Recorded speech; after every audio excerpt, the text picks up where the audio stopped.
ఆధ్యాత్మిక భక్తి channel AB5 ప్రేక్షకులకు స్వాగతం. ఈ విధంగా మేము గంగోత్రి చక్కగా దర్శనం చేసుకుని ఆ గంగాదేవి యొక్క అనుగ్రహంతో ముందుకు వెళ్ళడం జరిగింది. పైన భగీరథుడు తపస్సు చేసినటువంటి గంగ చూడండి, పైన గోముఖం నుంచి వస్తూ ఉంటుంది. అక్కడ సిద్ధపురుషులు, యోగిని మాత్రం పెద్ద పెద్ద వాళ్ళు దర్శనాలు అయ్యాయి. అనంతరం గంగ చూడండి ఎంత అలా వస్తుందో, మంచు కరిగిపోయి చక్కగా మనకి మంచి సౌండ్ తోటి గంగ వస్తుంది.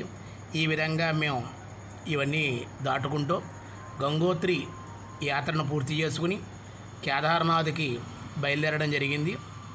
ఈ కేదార్నాథ్ బయలుదేరిన సమయంలో చక్కగా మేము ప్రయాణం చేస్తూ ఉన్నాం.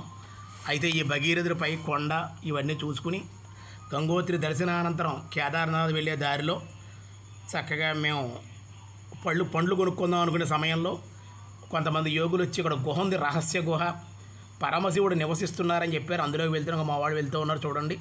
చక్కగా ఆ గుహలో పరమశివుడు తత్పురుషము, సద్యోజాతం, తత్పురుషం, అఘోరం, ఏమన్నా ఈశానం అని చెప్పి 5 ముఖాల పంచముఖాలతోటి శిలారూపంలో మానవులకు కానీ ఎవరికంటా కనపడకుండా ఉండడం కోసం రహస్యంగా కేదార్నాథుడైన పరమశివుడు ఏ గుహలో తపస్సు చేశాడు అవన్నీ కూడా మనకి అక్కడ ఉండేటువంటి పండిట్టు కూడా మనకు తెలియజేస్తూ ఉన్నారు. చక్కగా అక్కడ గుప్త గంగ, రహస్య గంగ ఉందన్నమాట, రహస్యంగా ఉంది గంగ. ఆ జలం కూడా మనకు చూపించారు ఆయన. ఈ ఎవరో కానీ తెలియదు, ఇక్కడ రారు గమ్ముని యోగులు, సిద్ధపురుషులు, ఇలాంటి వాళ్ళే చాలామంది సన్యాసులు, ఇటువంటి వాళ్ళే ఇక్కడికి విచ్చేస్తూ ఉంటారని పండిట్టు కూడా చెప్పడం జరిగింది. మీ అదృష్టం అని చెప్పారు ఈ గుహలో రావడం, వెళ్ళడం కూడా కష్టం, రావడం కష్టం అని చెప్పారు. అవి విన్నాం. అక్కడ చూడండి కనపడుతుంది, గదాకారంలో ఒకటి ఉంది. ఒక రహస్య గంగ అంటే ఇదే అన్నమాట. రహస్యంగా గంగాదే వచ్చింది ఇక్కడికి, స్వామివారు ఉన్నారు కాబట్టి పండిట్ చెప్తూ ఉన్నారు. అలాగే ఆదిశేషుడు, వాసుకి, అలాగే మనకి నంది, అలాగే మూషికము, గణపతి, దుర్గాదేవి అవన్నీ చూపిస్తూ ఉన్నారు ఎక్కడెక్కడైనా. అలాగే గరుడు కూడా ఉన్నట్టండి. ఆయన టార్చ్ లైట్ వేసి పైన కొండల శిలారూపంలో గరుత్మంతుడు కూడా స్వామికి తోడుగా ఇక్కడ ఉన్నారని, అలాగే శంఖము ఉందని చెప్పి ఆయన ఆ శంఖాన్ని చూపిస్తూ ఉన్నారు. విష్ణువుకే కాకుండా పరమశివుడు కూడా శంఖనాదం అంటే చాలా ఇష్టం కాబట్టి ఆ శివకేశవులు శంఖాన్ని బాగా ధరిస్తారు కాబట్టి ఆ శంఖ ఎక్కడుందని చూపించారు ఆయన. ఆ పక్కనే గరుడు, తత్పురుషాయ విద్మహే సువర్ణ పక్షాయ తన్నో గరుడ ప్రచోదయాత్ అని చెప్తే ఆ గరుడుని చూపిస్తూ ఉన్నారు టార్చ్ లైట్ వేసి. ఒక పక్కనే శంఖం చూపిస్తున్నారు, అలాగే సర్పాలకు సంబంధించినవన్నీ చూపిస్తున్నారు. దుర్గాదేవి కూడా పక్కనే ఉంది అని, అమ్మవారు కూడా సహాయంగా ఉందని స్వామికి చూపించారు. రహస్యంగా పరమశివుడు ఈ గుహలో పంచముఖాలతోటి కూడా ఆయన తపస్సు చేశారని, అలాగే ఆయన ఆహార పదార్థ అనేక పండ్లన్నీ కూడా ఇక్కడ ఉన్నాయని, ఆ పండ్లన్నీ కూడా మామిడి పండు ఆకారంలో ఇవాళ శిలైపోయాయి అన్నమాట. మామిడి పళ్ళు అవి తినేవాటి పరమశివుడు అప్పుడప్పుడు కాలక్షేప సమయంలో. ఆ మామిడి పళ్ళు అవన్నీ శిలలైపోయాయని గణపతిని చూపించారు, దుర్గాదేవిని చూపించారు, నందీశ్వరుని చూపించారు. ప్రథమ గణాలన్నీ కూడా ఇక్కడే ఉన్నాయని, ప్రథమ గణాలన్నీ కూడా ఆ ఆకారాల్లో శిలైపోయి ఉన్నాయన్నమాట.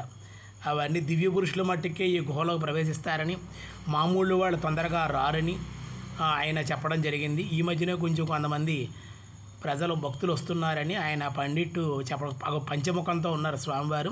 ఆ శిలారూపం సజ్జోజాతం, తత్పురుషం, అఘోరం, ఈశానం, వామనం అనేది ఈ 5 ముఖాలతోటి పరమశివుడు ఉన్నారని చెప్పి ఆయన చక్కగా రహస్య గంగను మాకు చెంబుతో ఆ శుద్ధోదకాలు ఇచ్చి రహస్య గంగతోటి అభిషేకం చేయండి అన్నారు.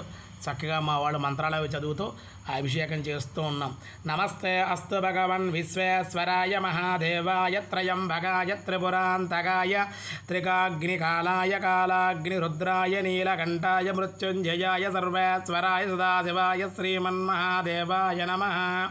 నమః శంభవే జమయో భవే చ నమః శంకరాయ జమయస్కరాయ చ నమః శివాయ చ శివతరాయ చ ముట్టుకోమని చెప్పారు.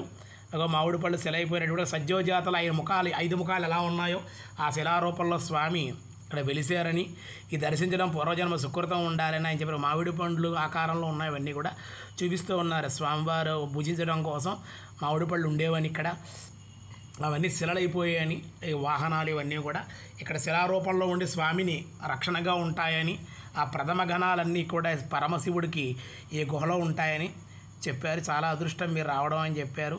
ఎక్కడి నుంచి వచ్చారు ఏమిటి అడిగారు, అవన్నీ కూడా చక్కగా చెప్పి అలా ఆంధ్రప్రదేశ్ నుంచి, తెలంగాణ నుంచి, బెంగళూరు, మైసూరు నుంచి ఇలా మా భక్తులతో వచ్చామన్నారు.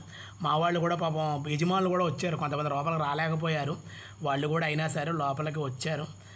చక్కగా ఆ మంత్రాలు అవి చదువు నమ్మక చమకాలు చదివాం, వాటితో అభిషేకం చేసాం పరమశివుడికి. చాలా ఆనందం కలిగింది, ఆశ్చర్యం కలిగింది. ఎందుకంటే మేము ఏదో పండ్లు కనపడ్డాడు కొనుక్కుందామని చెప్పి ఆగాం. అందరూ కూడా ఎక్కువ పండ్లే తినేవాళ్ళం. దాని గురించి ఆగితే ఒక యోగులు వచ్చి రహస్యం గుహ ఉంది ఇక్కడ, పైన వెళ్ళండి, 200 అడుగుల్లోనే ఉంది పైన చూడమని చెప్పి వాళ్ళు చెప్పడం జరిగింది. ఆశ్చర్యం అనుకోకుండా 3 కార్లలోంచి మేము దిగి ఇదేదో రహస్య గుహ ఉంది వెళ్దామని చెప్పి అనుకుని అందరం కూడా దిగాం. ఒకళ్ళ తర్వాత ఒకళ్ళు నలుగురు చప్పుని వెళ్ళి, ఎక్కువ మంది లోపల రాకూడదు కాబట్టి నలుగురు చప్పుని రమ్మన్నారు. లోపలికి వెళ్ళి స్వామిని దర్శించాం. చాలా అదృష్టంగా భావించాం. మానసికమైన ఆనందం చాలా కలిగింది అన్నమాట. ఆ గుహలో ఉన్నంతసేపు కూడా శ్వాస కూడా ఎట్లా వచ్చేదో ఫస్ట్ దిగినప్పుడు ఏం తెలియదు, శ్వాస అందేది కాదు. కానీ లోపలికి వెళ్ళగానే శ్వాస చాలా ప్రశాంతంగా ఉంది, శ్వాస అందేది. కానీ ఆ బయట నుంచే శ్వాస లోపలికి రావాలి, ఆ ద్వారం అదే ఉంది, ఇంకెక్కడా ఏమీ లేదు. అవన్నీ కూడా చూపించారు. రహస్య గంగ కూడా జలం పవిత్రమైందని ఆ జలం ఆయన కూడా జల్లేరు మా మీద. స్వామికి అభిషేకం చేసినటువంటివి నమస్కారం ముట్టుకోమన్నారు. శివలింగాన్ని కూడా ముట్టుకున్నాం. తర్వాత ఒక్కొక్కళ్ళు వచ్చాం. కానీ వెళ్ళడం సుఖమే, కానీ రావడం చాలా కష్టం అంట. అందులోంచి అవి కూడా చాలా కష్టం. టార్చ్ లైట్లు ఉండాలి అన్నమాట, లైట్లు ఏమి ఉండవు లోపల. ఆ టార్చ్ లైట్ వేసుకుంటూ చక్కగా జాగ్రత్తగా రావాలన్నమాట. పొడవుగా ఉన్న వాళ్ళకి కష్టమే. ఈయన బెంగళూరు అయినా వస్తున్నారు, బొంబాయి అయినా. తర్వాత చాలా కష్టం రావడం. చాలా సునాయాసంగా నేను అయితే బయటకు వచ్చేసాను ముందుగానే. ఇంకా మా వాళ్ళు కొంచెం లేట్ అవుతుంది వాళ్ళందరికీ కూడా. అలాగే నెమ్మదిగా వాళ్ళు శివనామస్మరణ చేసుకుంటూ శివ పంచాక్షరి జపం చేసుకుంటూ అతి కష్టం మీద ఆ గుహలోకి రావడం మానవుడికి సాధ్యపడదని ఆయన ముందే చెప్పారు.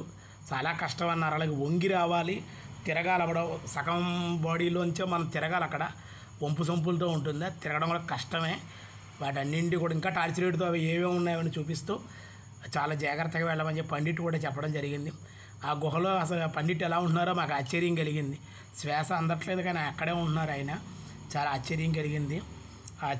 ఇంకా పండ్లు కొనుక్కోవడం కూడా మర్చిపోయాం. ఏవో జ్యూస్ ఉంటే పుదీనా జ్యూస్ ఏదో తాగేసి వెళ్ళిపోయాం. అందరూ కూడా మనసంతా ప్రశాంతం అయిపోయింది అందరికీ. మా యజమానులు కూడా ఇంకేం కొనుక్కోవద్దు, వెళ్ళిపోతుంది, చాలా ప్రశాంతంగా ఉంది, ఇంకేం వద్దన్నారు. జ్యూస్లు తాగి చక్కగా పుదీనా జ్యూస్ తాగి వెళ్ళాం. చక్కగా అక్కడ బయట కూడా అన్నీ చూసాం ఏంటి అనేటువంటిది. అనంతరం కేదారయాత్ర ప్రారంభమైన కేదార్నాథ్ బయలుదేరాం. అయితే గౌరీగుండ అని చెప్పి చేరుకున్నాం. అక్కడ సోన్ప్రయాగ నుంచి వెళ్ళే గౌరీదేవి తపస్సు చేసింది. ఇక్కడ ఉమా అనే పేరుతో తపస్సు చేసింది. గౌరీదేవి ఒక కాలు కింద పెట్టి ఒక కాలు పైన పెట్టింది. ఆ భంగిమ క్రియాకుండల యోగంలో ఉంటుంది. అది ఎవరు చేయలేకపోతున్న ప్రయత్నం చేస్తున్నారు అక్కడ. అది నేను గతంలో చేస్తున్నాను కాబట్టి ఆ క్రియాకుండల యోగానికి సంబంధించిన ఆసనాన్ని నేను గౌరీదేవి ఎలా చేసిందో ఆసనాన్ని వేసి అందరికీ చూపించాను. ఒక గంట సేపు అందులో ఉన్నాం.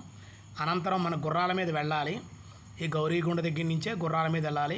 2000, 3000 గుర్రాలు తీసుకుంటారు. ఇంకా రకరకాలుగా తీసుకెళ్ళే వాళ్ళు ఇవన్నీ ఉంటారు. మా వాళ్ళంతా బయలుదేరుతున్నారు. అమ్మాయి రండి, వీళ్ళంతా మా వాళ్ళే, పదండి, అందరూ పదండి. నడుచుకుంటూ వెళ్ళాలి. కొంతమంది మా వాళ్ళు నడవలేమన్నారు. కానీ మన కేదార్నాథ్లో గౌరీగుండ నుంచి ఎక్కేటప్పుడు గుర్రాల మీద వెళ్ళాలి, మంచిదన్నమాట. ఇబ్బందిగా ఉంటుంది ఎక్కడం. వచ్చేటప్పుడు నడుచుకుని వస్తే మంచిదన్నమాట. కానీ మాకు అలవాటు అయిపోయింది. గత 4-5 సంవత్సరాల బట్టి వెళ్తూ ఉన్నాం కాబట్టి అమ్మాయి పదండి అమ్మాయి, గత 4-5 సంవత్సరాల బట్టి కూడా మేము వెళ్తూ ఉన్నాం కాబట్టి అలవాటు అయిపోయాం. మాకు నడుచుకు వెళ్ళడం అలవాటు అయిపోయింది. వచ్చేటప్పుడు బట్టి గుర్రాల మీదే వచ్చాం. కొంచెం ఇబ్బంది అయింది మాకు. అయితే ఆక్సిజన్ అది కూడా తీసుకోమని చెప్పి అన్నారు. కొంతమంది బాటిల్ తీసుకున్నారు మా వాళ్ళు. కానీ మాకు అవసరం లేదు. ఎందుకంటే పచ్చకర్పూరం, కరక్కాయి, అలాగే మేము ఉసిరికాయ ఇవన్నీ పట్టుకుని వాటితో ఆయుర్వేదానికి సంబంధించి వాటితో చేసుకుని వెదరికి వెళ్తూ ఉన్నాం. ఈ జలాలు అవన్నీ చూడండి ఒకసారి.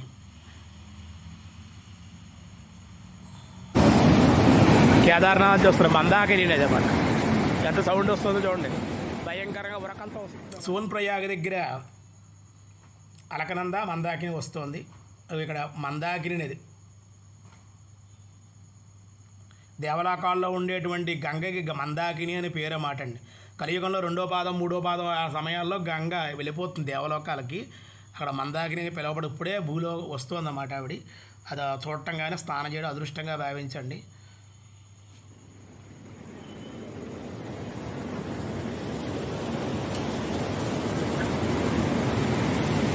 అప్పులు చెప్పునా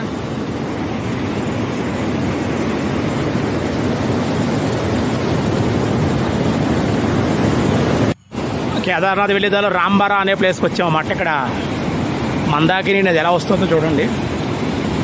ఎంతో ఉరకళ్ళతో ఉరుకుతూ వస్తూ ఉంటుంది, ఆహ్లాదకరంగా ఉంటుంది అంతా.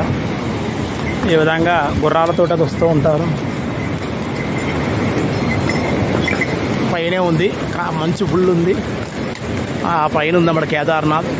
రాంబారా అని 10 కిలోమీటర్లు నడవడం జరిగింది. ఇక్కడ నుంచి ఇంకా 20 కిలోమీటర్లు నడవాలి. మన కిలోమీటర్లకి వీళ్ళ కిలోమీటర్ తేడా ఉంటుంది. మనకు 1 కిలోమీటర్ అయితే వీళ్ళకి 5 కిలోమీటర్లు 3 కిలోమీటర్లు వేసుకోవాలి. కొండలకు అలా ఉంటుంది అన్నమాట. ఇదే మన దగ్గర పైన గౌరీకొండది రాంబారా అనే ప్లేస్. గౌరీకొండ నుంచి రాంబారాకి వచ్చాం మనం. రాంబారాలో ఈ విధంగా ఉంటుంది. అక్కడ వంతినది ఉంటుంది. గుర్రాలు ఎక్కడే ఉత్తమం, నడవలేరన్నమాట, చాలా కష్టం. నాకంటే అలవాటు కాబట్టి నడుస్తున్నాం. కేదార్నాథ్లో సుందరమైన జలపాతాలు అన్నమాట పైనుంచి వస్తాయండి. ఆయుర్వేద ఔషధ గుణాలతో కూడి ఉంటాయి ఇవన్నీ కూడా. అనేక వనమూలికలు, వృక్షాలు ఉంటాయి కదా.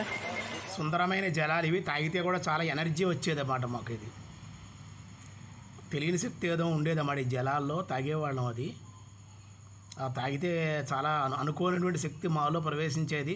మళ్ళీ ఉత్సాహంగా మళ్ళీ నడవగలిగే వాళ్ళం అన్నమాట. ఋషులు తపస్సు చేసినటువంటి వనమూలికలతో, వనస్పతులతోటి ఆ జలాలు వచ్చేవి. పర్వతాలు ఉన్నాయి మనకి. ఇంకా మేఘాలు అడ్డొస్తున్నాయి అక్కడ. లేకపోతే మీకు వెండి పర్వతాల్లో పైన కనిపిస్తూ ఉంటుందన్నమాట.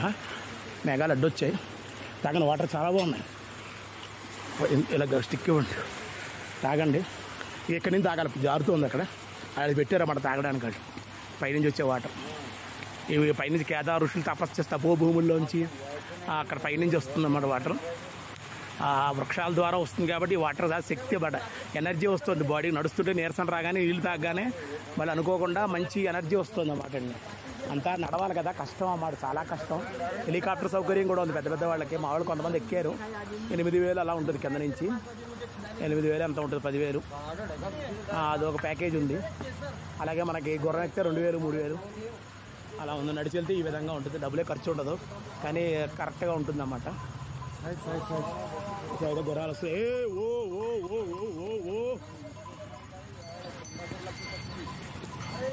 జలపాతాలు అలా కనపడుతూ ఉంటాయి మనకి. సుందరమైన జలపాతాలు తాగొచ్చు. ఏమండి, ఇలా మీద పడుతూ ఉంటాయి. పైన వచ్చిన జలాలు మీద పడుతూ ఉంటే మనకు చాలా ఇదే అన్నమాట, బాగుంటుంది.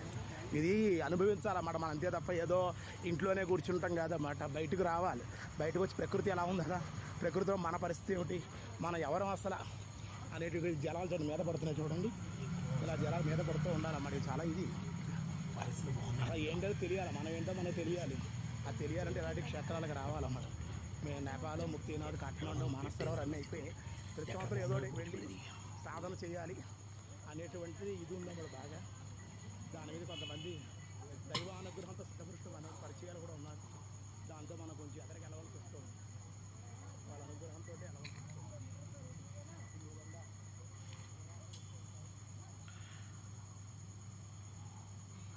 ఆ పరమేశ్వరుని స్మరించుకుంటూ ముందు యాత్ర సాగుతూ ఉంది. హరుడే శివుడు, శివుడే శంకరుడు, సర్వశుభంకరుడు, భక్తవ శంకరుడు, హరుడే శివుడు. పెట్టేసింది, ఏమీ కనపట్టలేదు. అంతా మంచిలో నడవాలన్నమాట. ఇదే మీ అందరికీ కూడా అనుభవాలు అన్నీ చాలా బాగుంటాయి అన్నమాట. మంచిగా తప్ప ఇంకేమీ లేదన్నమాట. ఏం కనపట్లేదు, రూట్ కూడా ఏం కనపట్లేదు. అంత మంచి ఉందన్నమాట. మొత్తం చలి, విపరీతమైన చలి ఉంది. మాకైతే చలి లేదు, కానీ తట్టుకోలేకపోతున్నారు ఎవరు కూడా. కాలు కింద పెట్టలేకపోతున్నాం, నీళ్ళు పట్టుకోలేకపోతున్నాం. కానీ మాకైతే ఇబ్బంది ఏం లేదు. స్వామి సంకల్పంతో మంచిగా మొత్తం కంప్లీట్ మంచి అన్నమాట. అసలు ఏమీ కనపట్టలేదు.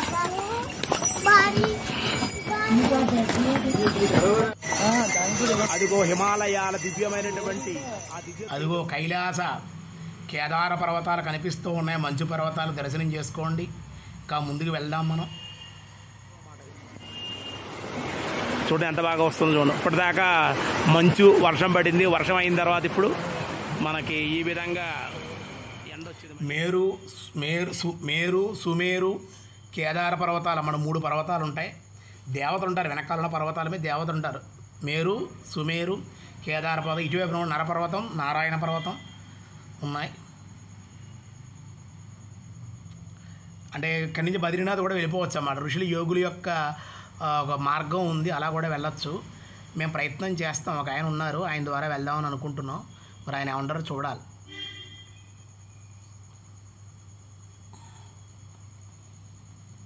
అదిగో చూడండి, ఇది మేరు పర్వతం, పక్కన సుమేరు పర్వతం, ఈ పక్కన కేదార పర్వతం. ఇది వాళ్ళు ఐస్ తీసుకుంటున్నారు అన్నమాట. దాని కర్రలతో కొట్టి ఇనప వాటిలతో కొడితే ఐస్ బయటకు వస్తుంది. మట్టి ఎలా ఉంటుంది, అలా ఐసు గడ్డగట్టేస్తుంది అన్నమాట. మొత్తం కొండ గ్లేషియర్ అలా కొడుతుంది, కర్రతో కొడితే మంచు పడుతుంది అన్నమాట. తింటున్నారు అన్నమాట తీసుకు వాళ్ళంతా కూడా. గ్లేషియర్ గడ్డగట్టేస్తుంది అన్నమాట. అంటే అలా ఉంటుంది, మట్టి కూడా గడ్డగట్టేస్తుంది అన్నమాట. అట్లా ఉంది. కర్రతో పొడిస్తే చాలా వస్తుంది అన్నమాట గ్లేషియర్. తింటే మంచిదని వాళ్ళు తింటున్నారు అన్నమాట.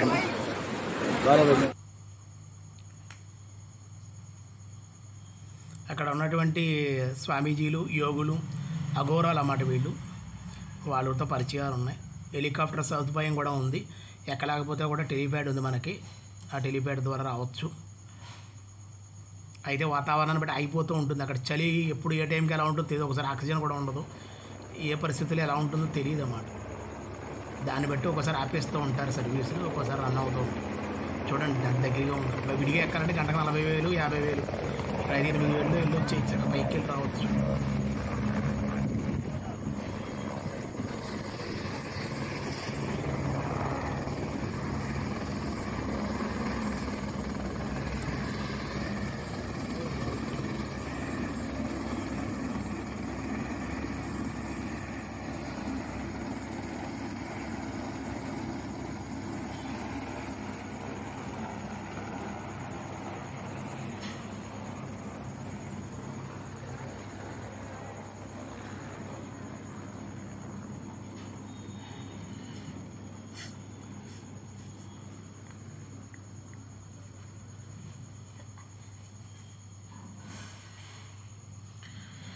రాంబరా ప్లేస్ నుంచి మనం కేదార్నాథ్కి వచ్చేసాం. ఓ టెలిప్యాడ్ చూడండి ఎంత బాగుందో, చక్కగా చూడొచ్చు మనం.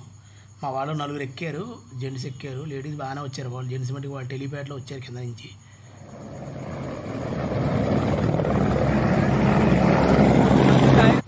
ఇప్పుడే కేదారేశ్వర దర్శనం అయిందండి. ఒకటి స్వామివారు ఉన్నారు. అలాగే మనకి కేదార్లో మనకి ఏమైందంటే భూకంపం వచ్చింది కదండి, మనకు వరదలు వచ్చాయి కదా. ఆపినటువంటి రాయి ఇదే. ఋషులు, దేవతలు కూడా ఆ రూపంలో వచ్చి ఈ దేవాలయాన్ని ఇంకా ప్రొలాంగ్ చేయాలి, కలియుగ అంతవరకు కొంచెం ఉంచాలనే ఉద్దేశంతో పాపులు ఎక్కువైపోయిన మూలాన్ని అందులో ఆల్రెడీ మహిమ అనేది శివలింగం కూడా కొట్టుకుపోయింది.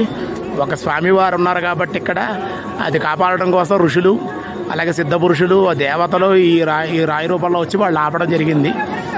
చాలా మహిమ కలిగినటువంటి ఇది అన్నమాట. చాలా శక్తివంతమైనటువంటి ఈ రాయి కనపడేటువంటిదే మనకి. దానికి పూజలు అవి చేస్తున్నారు.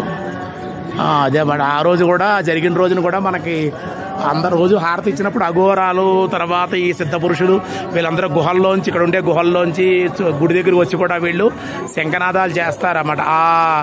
ఏదైతే వరద ప్రమాదం జరిగిందో వాళ్ళు హిందీలో చెప్పేది అదే అన్నమాట.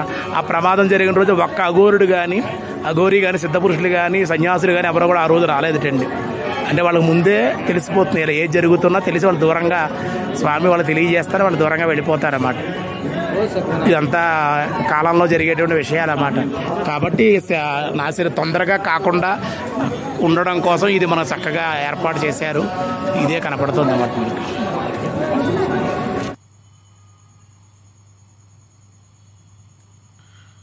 ఘోరాలను అయితే కొంతమందిని కలుసుకున్నాం. వాళ్ళు గుర్తుపెట్టి అడిగారు. ప్రతి సంవత్సరం వెళ్తూ ఉంటాం కాబట్టి.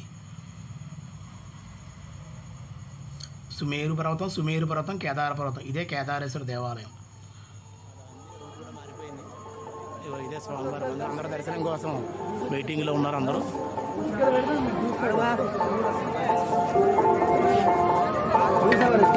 వాళ్ళందరూ ఎక్కడ పోయారు చూడండి మన వాళ్ళు. దర్శనానికి వెళ్ళాలి, దర్శనానికి వెళ్తున్నాం అప్పుడే.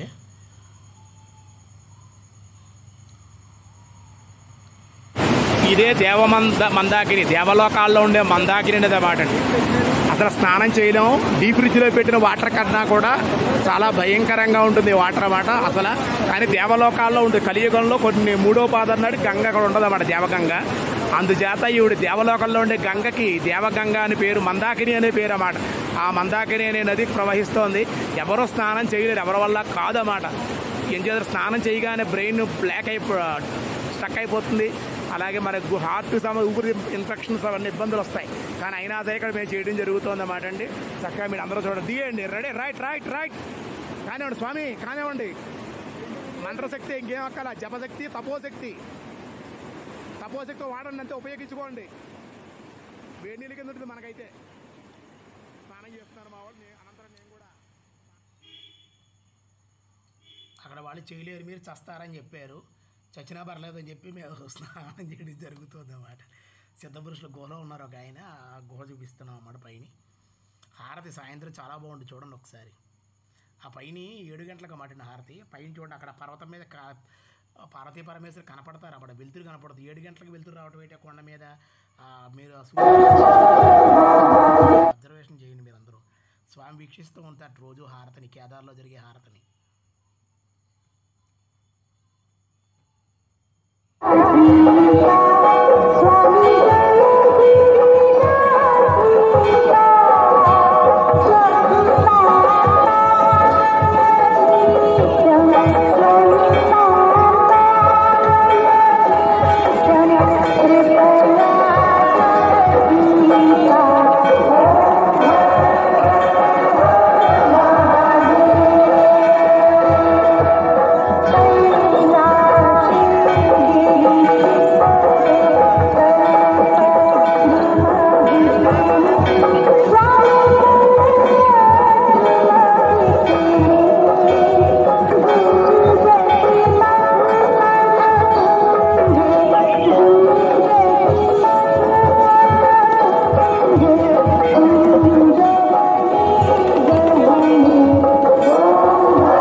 ఎన్నిసార్లు వచ్చినా సరే తనివి తీరన్నటువంటి యాత్ర ఈ బద్రీనాథ్ కేదార్నాథ్ యాత్ర అన్నమాట. చాలా అద్భుతమైన యాత్ర అన్నమాట.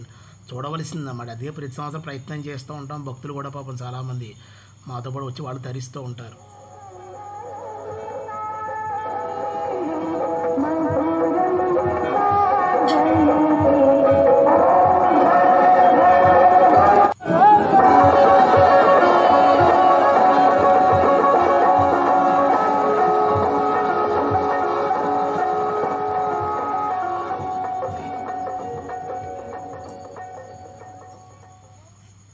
కేదార్లో ఉన్నావా లేదా కైలాస పర్వతంలో ఉన్నావా అనేటువంటి అనుభూతి అయితే మాకు కలిగేది. అంత ప్రశాంతంగా నిద్ర కూడా పట్టలేదు రాత్రి అంతా కూడా.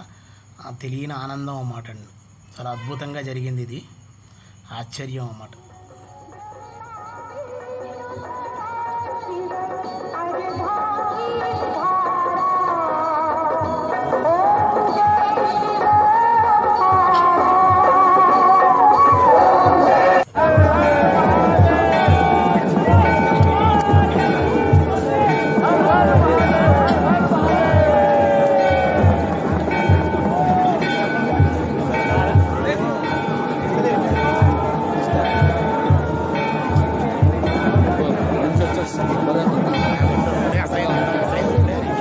ఇప్పుడే అసలైంది. ఏముంది?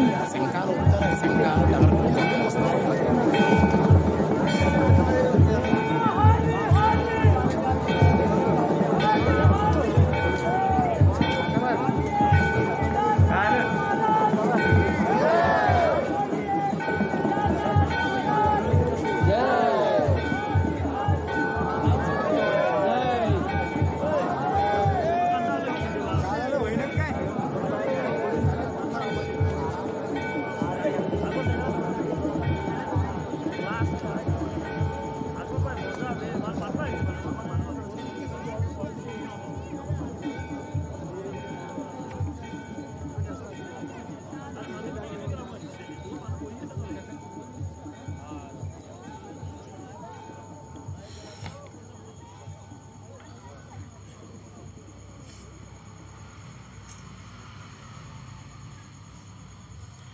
అఘోరాలు స్వామీజీలు వాళ్ళు హారతి ఇస్తారన్నమాట. మనకి డబ్బులు వేస్తే తీసుకుంటారు, లేకపోతే లేదు హారతి ఇచ్చి వెళ్ళిపోతారు.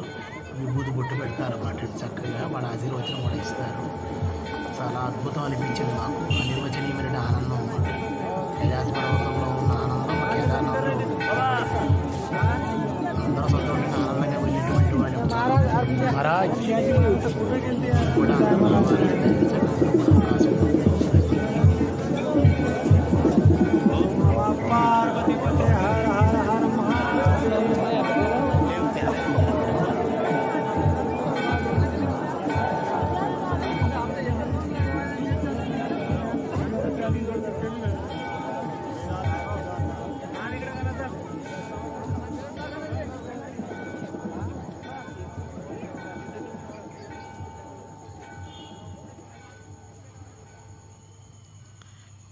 ఈ విధంగా మేము కేదార్నాథ్ యాత్ర పూర్తి చేసుకుని బద్రీనాథ్ వెళ్తున్నాం. బద్రీనాథ్ యాత్ర అంతా కూడా మాకు భయంకరంగా సాగింది. ఆ కొండ చర్యలో వీడికి పట్టడం అవన్నీ ఉన్నాయి. నెక్స్ట్ ఎపిసోడ్లో మీరు చూద్దరు అంతా కూడా.